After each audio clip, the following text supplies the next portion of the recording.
So ngayong araw ituturo ko sa inyo kung paano ba kunin yung personalized na zone 2 heart rate nyo.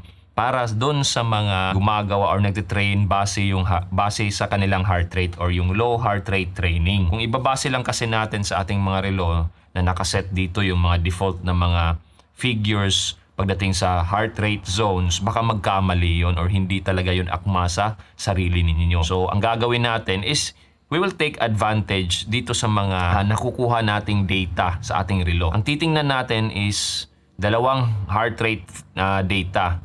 Max heart rate saka resting heart rate. So paano ba natin malalaman yung max heart rate natin?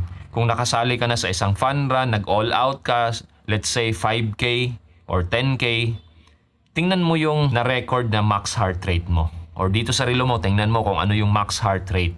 So para malaman mo kung ano yung max heart rate mo. Pagdating naman sa resting heart rate, as the name suggests, habang nagpapahinga ka, habang natutulog ka, isuot mo tong relong to or relo mo na merong heart rate monitor.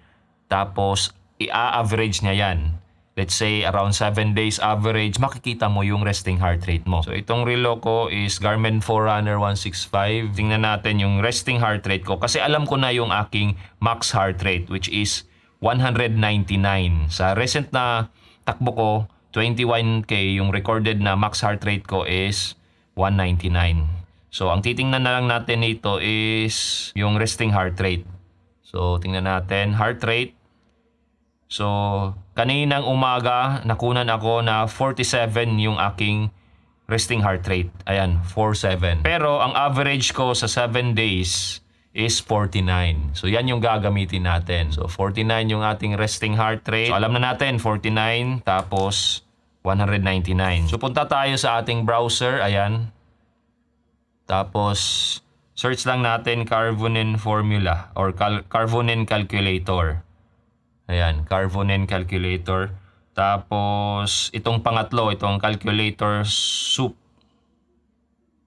Instead of basic by age, Carvonen by age, or Carvonen by max heart rate saka resting heart rate. Itong pangatlo. Tapos, yung max heart rate natin, enter natin as 199. Tapos, resting heart rate natin is 49. So, calculate. So, ito yung heart rate zones ko. Bale, sa zone 1, warm-up zone, very light, 124 to 139 beats per minute.